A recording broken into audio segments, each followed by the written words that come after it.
இதுவரை ஞாயிற்றுக்கிழமை கனடாவிலிருந்து வந்திருக்கும் சாமிமார்கள் கற்பத்தரு தியான வகுப்பு நடைபெற இருக்கின்றது. வார ஞாயிற்றுக்கிழமை காலை 9 மணிக்கு தொடங்கி மாலை 4 மணி வரையும் அந்த வகுப்பு நடைபெறும். அந்த வகுப்பில் என்ன விரியோசனம் என்றால், நாங்கள் தியான முறையில் யோகாசனம் மூலம் தியான முறையில் இப்படி நாங்கள் இறைவனை விரைவாக நெருங்கலாம், உங்களோட மனசில் இருக்கிற தீய சக்திகளை அழித்து நற்சிந்தனைகளை வளர்த்தெடுத்து எப்படி நாங்கள் கடவுளை அடையலாம் என்ற சம்பந்தமான வகுப்பு தான் செய்ய இருக்கிறோம். வார ஞாயிற்றுக்கிழமை காலை 9 மணியிலிருந்து 5 மணி வரை. நீங்கள் அதுக்கு உங்களது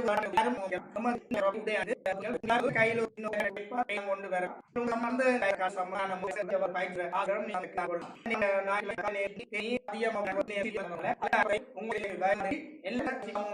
தியானம் யோகம் தியானம் சம்பந்தமா